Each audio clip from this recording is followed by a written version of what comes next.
back from the dead.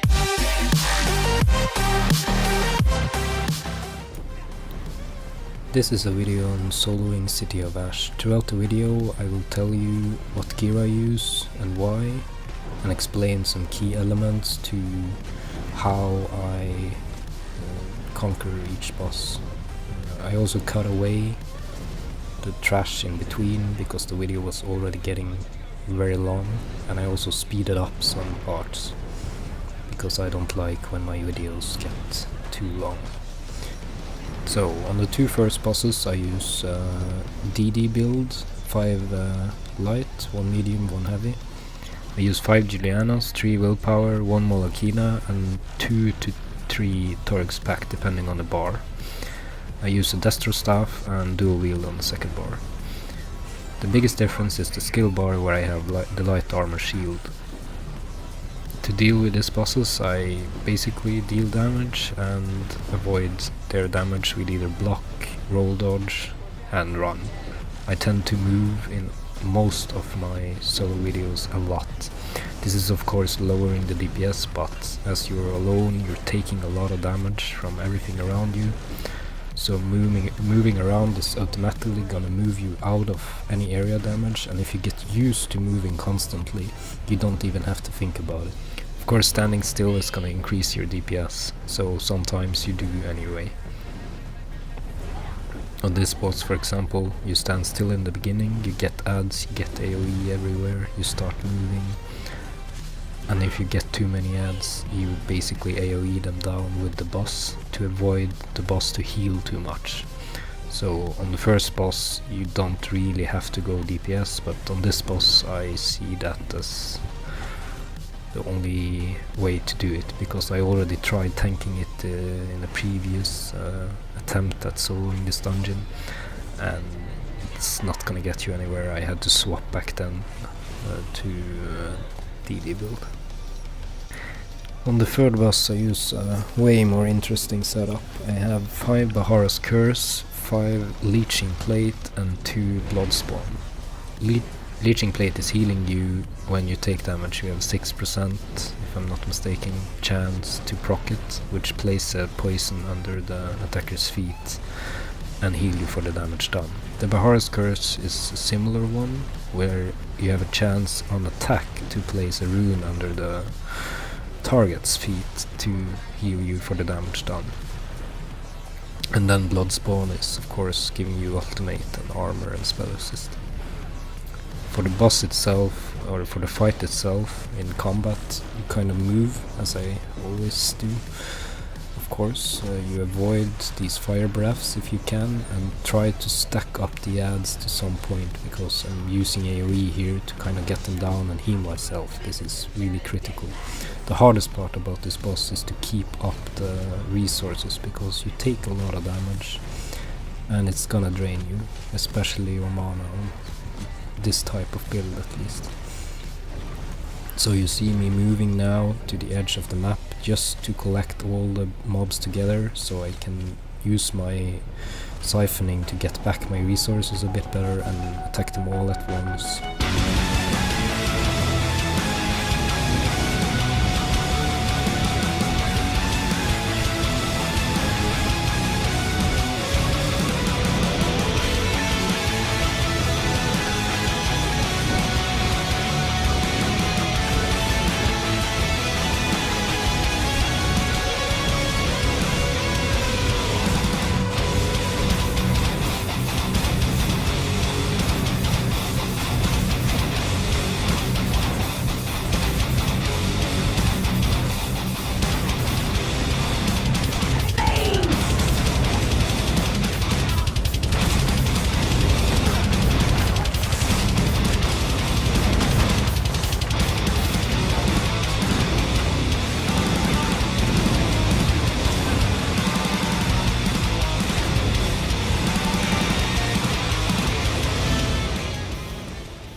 It's very tempting under 25% to start executing, but this is where you actually shouldn't, depending on the boss of course. What you should do is keep going as normal, and the reason for this is that especially if you're a magic and Nightblade, the skill you're using for your main damage source is Swallow Soul.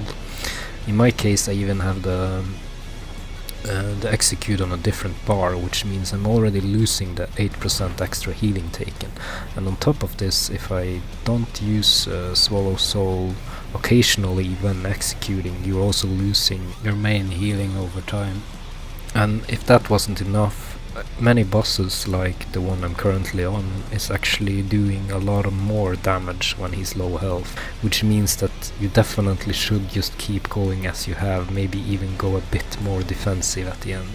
I have failed on so many tries on different bosses where I actually start executing even when he's just like 5%, and this is killing me. On this boss I changed up again. I'm using the build from my build video basically. I'm using 5 heavy, 1 medium, 1 light, 5 armor master, 3 willpower, 3 targets packed and 1 Molokino.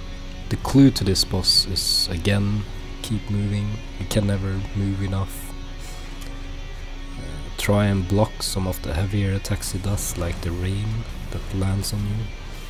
Especially closer to the end where you have 2 ads spinning around after you and the rain is already dealing more damage, if I'm not mistaken.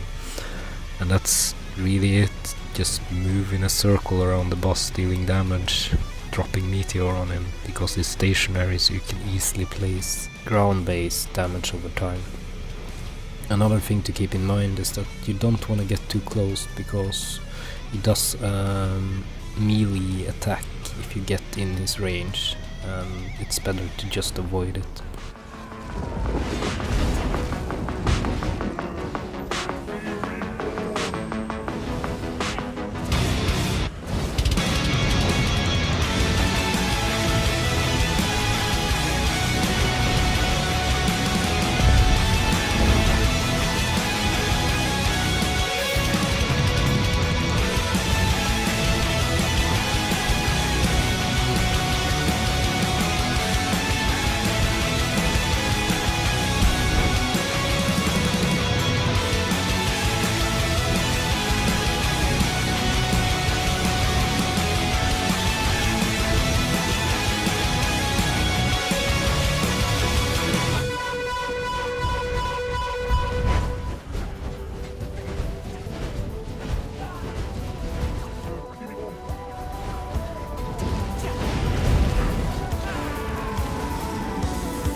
On the 2 next bosses I had really big issues.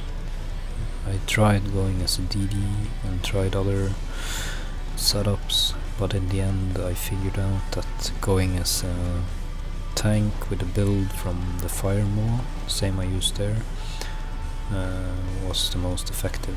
As a DD you take too much damage and die, and as a tank you do too little damage, so even though I made it, I had a lot of tries and it's not flawless in any way. So for me these two were the hardest bosses to conquer in this run.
So on the last boss I first tried going DD, which wasn't possible at all since I'm doing hard mode.